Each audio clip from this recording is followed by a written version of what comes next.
Chemical reactions and chemical equations is going to be the topic in this lesson, and this is the first lesson in a chapter titled Stoichiometry. And stoichiometry revolves around the mole, Avogadro's number, and we're not going to get there in this lesson. We have to introduce reactions and equations here first, but we will start getting there, and some of you aren't going to like this too much, but I promise, once we've covered it, you will either like it or at least not like it less than you did before. All right, so chemical reactions, chemical equations, we're going to introduce 5 different types of reactions you got to be able to recognize, and 4 of the 5, we're going to learn how to predict products, and then we're also definitely going to cover balancing reactions as well. My name is Chad, and welcome to Chad's Prep, where my goal is to take the stress out of learning science. This lesson is part of my new general chemistry playlist. I'm releasing these lessons weekly throughout the school year, so if you want to be notified every time I post a new one, subscribe to the channel and click the bell notification. In addition to college and high school science prep, we also do MCAT, DAT, and OAT prep, so if you're interested, check it out at chadsprep.com. Let's get into this. All right, so chemical reactions, chemical equations, the first type of reaction we're going to cover are called combination reactions. And go figure, you're going to find out that typically 2 things are combining, go figure, typically to form one thing. And the most common type of combination reaction is when you're going to combine an elemental metal with an elemental nonmetal. You might recall from one of our early lessons that chlorine is a diatomic here.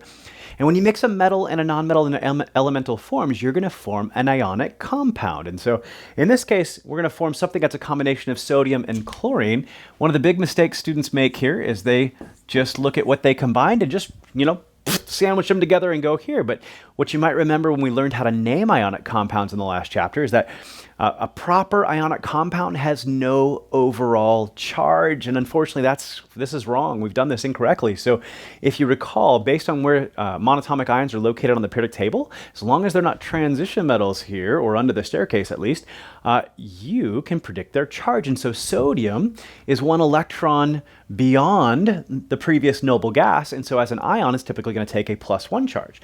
Chlorine is 1 electron short of looking like a noble gas, and so as an ion, it's typically going to take on a -1 charge. And so if sodium is +1 and chlorine is -1, then we should only need 1 of each. And the proper formula for sodium chloride, and you probably already realized this, was a 1-to-1 ratio, not a 1-to-2 ratio. So that's the first thing. Students often make the mistake when they're predicting a product of just carrying over some subscripts from the reactant side to the product side. But again, that's not necessarily the case. When you form an ionic compound, the key is the charges have to balance out to 0. Okay, so now we've got this part. Now we've got to balance this thing. And if we look here, the sodiums look good 1-to-1, but the chlorines are not so good here. And so we've got 2 chlorine atoms on this side, only 1 on this side. And so once you get the proper formulas, you can't add any more subscripts over here because that would, again, unbalance the charge. And so after you've got the correct formulas, now you're going to put coefficients in front of chemical species. And so we're going to need to put a coefficient of 2 right in front of NaCl. And that's going to get us 2 Nas and 2 Cls, and that's going to balance out the chlorines. We've got 2 chlorine atoms on this side, we've got 2 chlorine atoms on this side.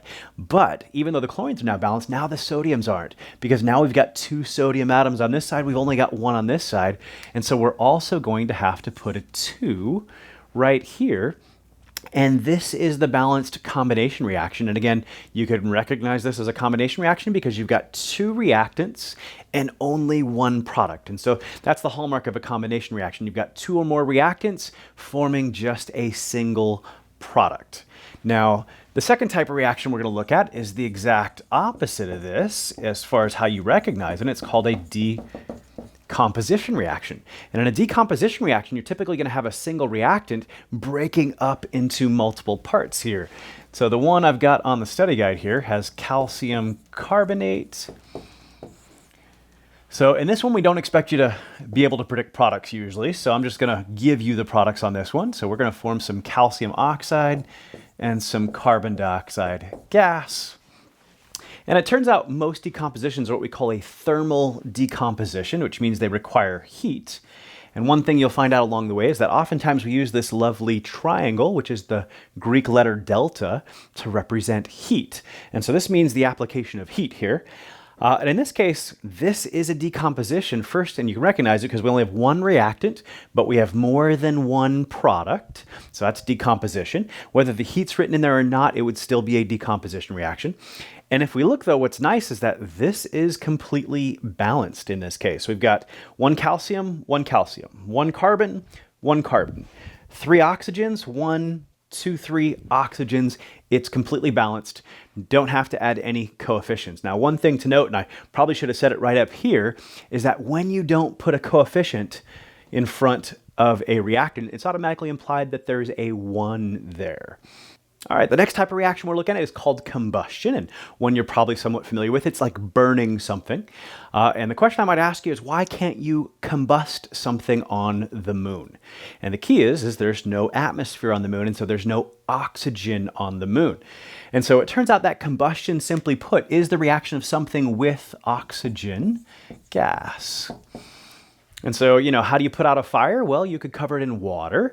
But I don't know if you've ever seen like a fire blanket. A lot of chemistry labs are equipped with a fire blanket. And if somebody catches fire, you can wrap them in a blanket. And what you're really trying to do is separate them from the oxygen in the room. If you limit the oxygen that the fire has access to, you can limit the fire and potentially even put it out. Same thing you might have seen, burning something flammable in a beaker. If you put a watch glass on top, once the oxygen that's inside that beaker is all burned up, the fire goes out. So you need oxygen to have a fire, so you need oxygen to have combustion. So combustion of something is always going to be a reaction of it with oxygen. In this case, we're going to look at the combustion of, turns out, propane. Don't expect you to know that at this point. But we're going to do the combustion of propane. And technically, you can do combustion of things other than hydrocarbons, but we are specifically in this lesson going to look not just at combustion in general, but the combustion of a hydrocarbon. And a hydrocarbon is an element made of just hydrogen and carbon. Now, technically, I could still put a hydrocarbon that also has oxygen in it, which technically makes it more than a hydrocarbon at that point, and that's fair game, but no other elements are we going to involve at this stage of the game. So combustion of a hydrocarbon. So you're going to have a hydrocarbon, variability here in what that exact hydrocarbon is, but plus oxygen. And for a hydrocarbon, when you do combustion, you're always going to form carbon dioxide and water. So it turns out all the carbons from that hydrocarbon are going to end up as carbon dioxide, and all of the hydrogens in that hydrocarbon are going to end up as part of water. And we expect you to be able to predict those products and even know what the combustion reaction looks like. Now, when we go to balance this, though, this is one of those reactions that's one of the more difficult ones to balance. And sometimes you go to balance one like this and it just works out and you're like, oh, okay, that was easy. And then sometimes you go to balance it and you just go back and forth and you can never get the thing quite balanced. And so we're going to kind of take the mystery out of that and see why that works out that way. So it turns out this is a good example of one of those pesky balancing ones.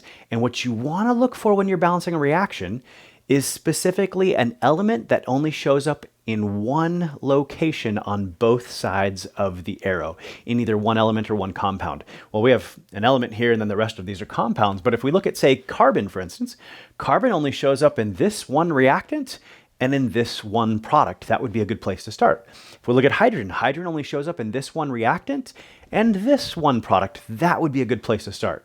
Oxygen shows up in this one reactant, but it shows up in more than one product. That would be the worst place to start. And if you start with oxygen, that's when you're going to run into problems. But as long as we start with carbon or hydrogen, no problems in balancing this thing. So let's start with the carbons.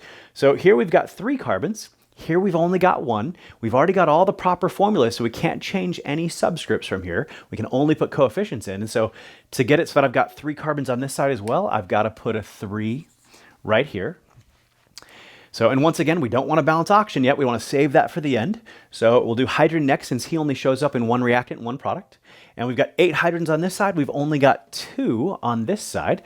So to get a total of 8 on this side as well, we're going to need to put a coefficient of 4 in there.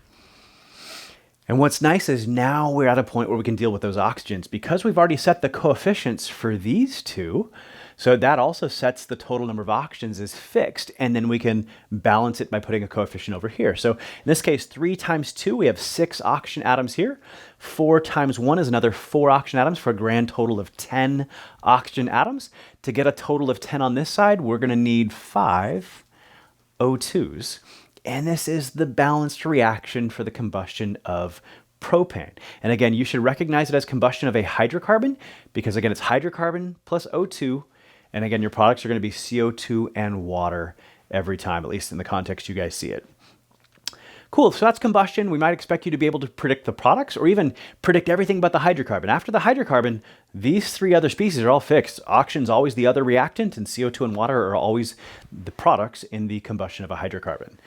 All right, the last two kind of reactions we're going to look at are somewhat similar, so I want to cover them together here. And we've got double replacement and single replacement. Now, turns out these can also be called double displacement and single displacement, so you might see it there as well. And we're actually going to see these both again in chapter 4, and we'll actually learn that double replacement reactions also go by the names like metathesis and exchange reactions, and we'll cover that in much more detail in chapter 4. But at this point, I just want you to be able to recognize these kind of reactions and stuff. And it turns out both of these are examples of what we call aqueous reactions. They typically take place in water as a solvent, so they're dissolved in water. And in this case, we want you to be able to predict products for both of these, as well as be able to balance. And so in this case, it turns out in a double replacement reaction, you're just going to have cations and anions trading partners. So here we've got cation, here's the silver ion. The anion is the nitrate polyatomic ion. Here the cation is sodium ion, and the anion is the sulfide ion. And we're just going to trade cations and anions. This cation is going to go with this anion, and this cation is going to go with this anion, and we'll just rewrite those products. And so in this case, we're going to have silver going with sulfur, and then sodium with nitrate, and we always write the cation before the anion, so we'll sodium first, nitrate second. All right, now we got to get these formulas correct, and once again, we've formed ionic compounds here, and the proper formula for an ionic compound has the charge balanced out to 0. And so in this case, if you've memorized that, you know that nitrate is -1, then you could figure out that silver here is +1. But silver, even though he is a transition metal, he was one of those 4 that always gets the same charge. Silver as an ion is always +1, zinc and cadmium are always +2, and aluminum was always +3. So even if you didn't know that nitrate was -1, silver as an ion is supposed to be +1 anyways. And so here he is as +1. And in contrast to that, we've got sulfur right here. And sulfur as a monatomic ion wants to gain 2 electrons, we like to say, and look like argon. So, and in gaining 2 electrons to look like a noble gas, he would have a -2 charge as a monatomic ion here. And so we can see that the charges are not balanced, and so that is not the proper formula here. So we have more minus than we do plus. And so we're going to have to put a subscript here in the formula so that I have 2 silver ions for every sulfur, and that way I've got a total of +2 to match up with that total of -2, and this thing is now a proper formula here. So these have served their purpose. We've now got the proper formula for silver sulfide. And then for sodium nitrate, so it turns out that your nitrate ions again, your sodiums are +1, and your nitrate as a polyatomic ion, you're supposed to memorize that, is -1, and that is already the proper formula for sodium nitrate, balanced right out of the chute here. All right, so now that we've got the proper formulas, now we've got to go make sure it's balanced and adjust coefficients as needed. So, and what's nice about a double replacement is usually you can ping pong back and forth. So like if we look at silver, 1 silver, well here we've got 2, and so we're going to need to put a coefficient of 2 right in front of here. But once you put 2 silvers here, that also means you're going to have 2 nitrates. And what's nice about a double replacement reaction is it turns out, so because your polyatomic ions are going to stay the same polyatomic ion on both sides, it turns out, you don't actually have to balance the nitrogen and the oxygen separately. You can just balance the nitrate polyatomic ions, and it'll make sure that those nitrogens and oxygens get balanced. And so in this case, we've got 2 of these NO3s. Here we've only got 1, so I'm going to need to put a coefficient of 2 here. But that 2 not only gives me 2 nitrates, but it gives me 2 sodiums. And I've got 2 sodiums. And then 1 sulfur, and this is now a balanced reaction. Now, one thing to note, if you notice, I haven't actually put phases over here, and we'll learn in chapter 4 how we actually do that. So, but it turns out that sodium nitrate would be aqueous, and silver sulfide, though it turns out is not soluble in water, and would actually form a solid in the solution.